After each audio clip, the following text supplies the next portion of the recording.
Video games will never be art. Hey, don't get mad at me. That's just what Roger Ebert said in 2012. I'm Dr. Max from the Save Point Society Twitch channel, and I wanted to bring to you guys a compilation of the conversation that we had on stream about this very topic.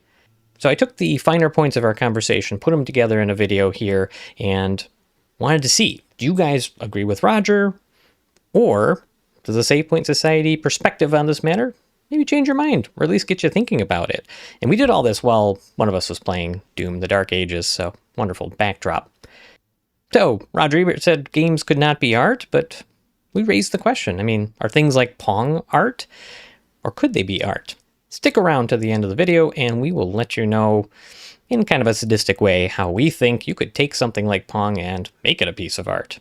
So if you're a fan of gaming and pseudo-intellectual conversation, we hope that you'll subscribe to the channel, give us a like. We really appreciate those things and hope that you enjoyed this. And if you do, let us know down below. What do you think about video games as art? Do you think there are some games that are art, some that aren't?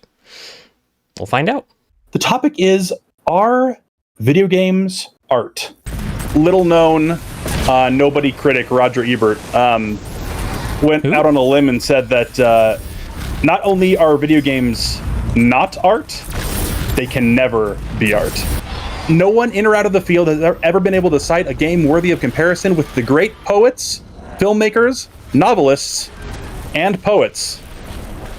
Double poets. He finishes his quote with, "No video gamer now living will survive long enough to experience the medium as an art form."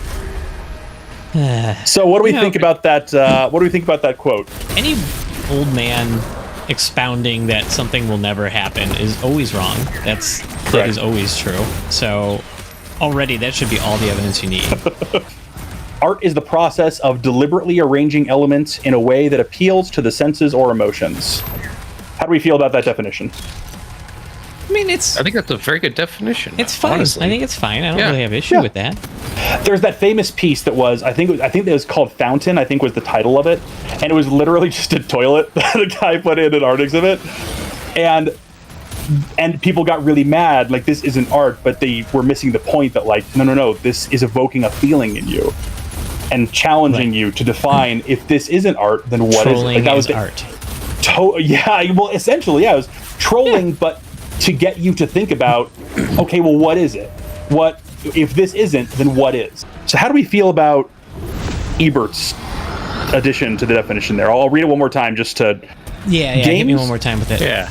Games are just... Oh, I know, the game is on and you guys are... Exactly. I turned the stream entirely... I can't watch the game. There's no way I'm going to be able to focus on the article. Not going to not watch this. There's too much cool shit happening in that game. You're going to have to do more work. Games are distinct from work, which is usually carried out for remuneration, pay, and distinct from art, which is more concerned with the expression of ideas.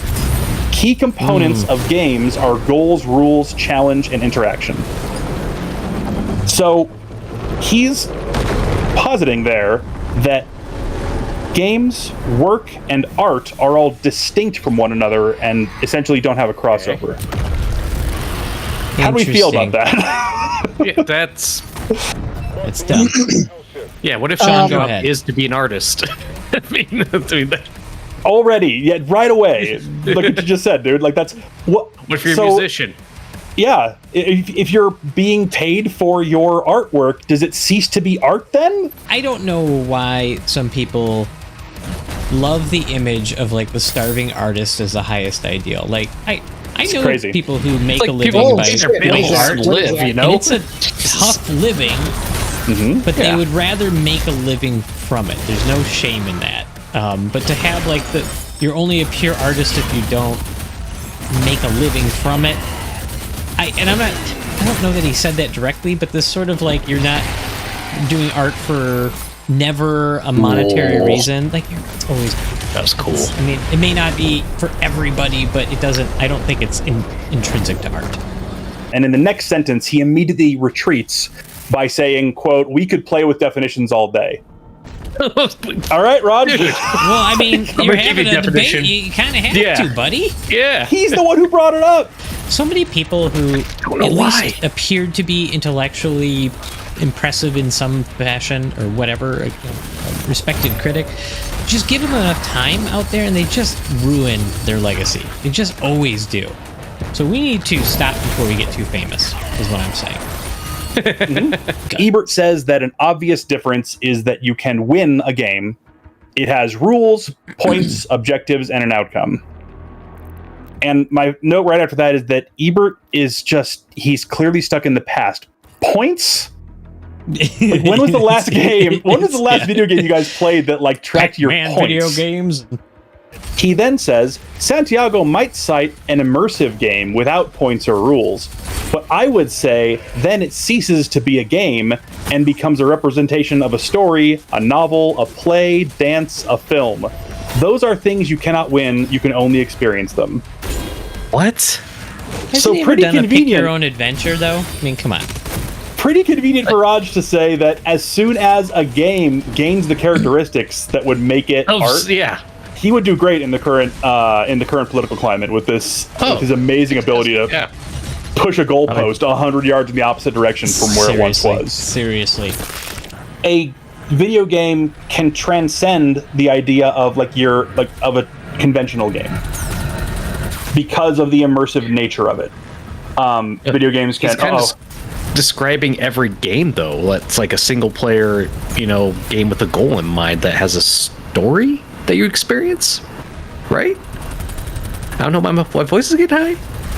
Oxford definitions of game, right? So one is a complete episode or period of play ending in a definite result. So like a baseball game, or let's say a video game. You play through an experience, whether there's points or not. Yeah. It can be an experience, whether it's competitive, it's cooperative, etc.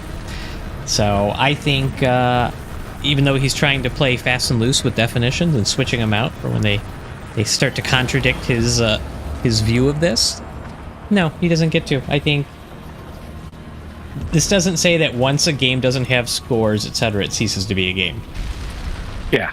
I think now, because as games are still in a relative infancy, you've moved past their pushing boundaries. So now you have games that are just experiences. They don't always have definable goals. I mean, sometimes you just exist in the game and you walk around as a goose and hit people with things. I mean, there's kind of some goals in that game too, but you can really push the bounds of what the gamer experiences. And yeah, usually you're getting some sort of emotional reaction out of them. What about the game? Have you guys heard of the Steam game? Hold on, I'm trying to find it. Is it called Banana or some? Yeah, it's just called Banana. It's literally a banana that you click, and that's the game. Wait, what? It has 81,000 people playing it right now. Why are we playing this trash then? Corbin, get off this nonsense. Its all-time peak was Banana. 917,000 people playing it at once. and here we are playing this indie crap instead of Banana. It has like all you do is like click it within a time frame and you unlock, more bananas, I guess. I don't know. Oh, man, are you proposing that game is a form of art? I mean, yeah, I'm not sure what I'd call that. I mean, somebody downloaded that game and was like, "This is stupid." Got super mad. There, you evoked an emotion.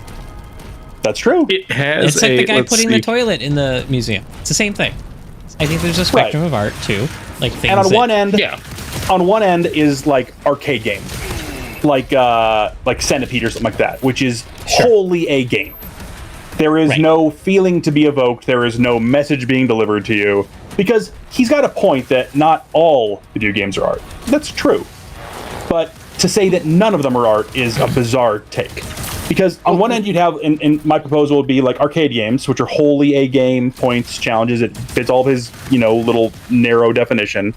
And then on the other end you'd have something like modern, and Judas, let me cook, like a walking sim. That are fully meant to evoke a feeling and to get you to think about something about the human condition in a way that you couldn't do with just with a film. Roman missiles, Jesus. It's something that you have to be immersed into to generate that feeling. Like that's my spectrum there. What do you guys think? Brandon brought up Centipede, for example. You don't consider that game art, but No. there are art aspects of it, like the design of the pixels, the design of writing of the music, the gameplay. I feel like that is kind of all artful in itself. That had to come from someone's imagination and mind, and they had to put it into a medium that, granted, wasn't advanced for its time, but still resonates for decades. The guy who tapes a banana to the wall, do I put him on the same footing as Michelangelo? No, not in any sense of the word. It's just on that spectrum of it's a part of art that I don't resonate with. I don't put it on the same footing as the great artists, quote unquote, but it still is art. Both John and Judas have brought up that there are lots of elements of art involved. Things like the design, the music, that sort of stuff. And I would challenge you then, okay, but then do you consider like an NFL broadcast art? Because someone designed that logo, someone composed that music to draw you in. There are artistic elements to it, but I wouldn't call it art. But that's my point, is that... And as somebody who did, in fact, work on a nationally syndicated television show, like, there are things about it that you're like, this is definitely not art. But there are things that you do that are artistic, right? Right. Mm-hmm. There's an art to it. But that's kind of my point, though, is that a thing containing artistic elements does not necessarily make the whole and piece of art. And I don't even know if I would go so far as to say that like something like Centipede isn't a piece of art. It's just that I think on the spectrum of art to game, I would call it 98% game, 2% art, something like that. I think it's fine. Here's the example I thought of when I went to go refill this cup. You can take a game that I've played like a million times, exactly, Judas, Pong, right? So you take and there's not, look, you can probably try to wax philosophical to try to make it into something. I don't think it's worth doing. I think that is all game. But if you were to change it just a little bit, I think you could tweak it into art. For instance, and I don't know why this jumped to mind, but what if every time the ball got hit by the flippers, like it just played like tormented screaming noises, like the ball was being hurt every time it went back and forth, and so every time you're playing, it's this endless series of inflicting pain on the ball, and it just like, and you have to like, you're trying to win, and so you have to make the decision between bouncing the ball back, causing it more pain, and then letting, or do you let it score on you? Like, make it really easy. Make Pong really easy, so it's like it's so easy to deflect the ball back that the gamer has to choose between listening to the torment of the ball and then, or do you finally give up and let it be free? That's one of the most sadistic things I think I've ever heard. Thank you. I think that if we made that game, that might be one of the most artistic games ever. Chat, don't steal that Pong idea. That's a great idea. That Pain Pong? SPS trademark. SPS trademark. Brandon, yell SPS trademark. That's how it works. SPS trademark. SPS trademark. I'm going to type it in chat too. Make it weird too, like just like soft sobbing too. Like starts at soft sobbing and just slowly grows. Each hit is like I don't know why my brain is this way. Why is your really sexual, Brandon? I was gonna say I got to be careful. I think we're gonna get flagged with some of the noises I just made. One of the top ones for me is the feelings that are evoked in you when you're playing the Souls games, and rage in the games. Yeah, exactly. In the games, characters in universe are dealing with the problem of going hollow, which is when the merciless world that they're in beats them down to the point that they eventually lose all hope, they lose their purpose, they give up, and they become mindless beings like the zombie things you're fighting in the games. Okay. On a meta level, because of the difficulty of the games and the way the games are structured, you don't realize it until you've played these games a couple of times, but that's actually what is happening to you as the player. Is that you die, you immediately respawn at wherever you last saved at, so you're not dead, the game isn't over, but the only way for you to actually lose the game is to lose your hope, to lose your sense of purpose, and to give up. You have to actively give up, turn it off, push the controller away, otherwise it's never over. And that is a feeling that would be nearly impossible to evoke in an audience member just watching a film. It's so much stronger by literally putting the player through the thing that the characters in universe are going through. And that, if that isn't art, if literally drawing you in that strongly and making you experience what the characters in the game are going through on a meta level, if that isn't art, like, come on, Raj. Seriously. No, I think it's a great argument. One of the games, and actually Sean's credit is he got it for me. He's like, you're going to like this. And I'm like, I know what I could say. Yeah, Disco Elysium was surprisingly deep.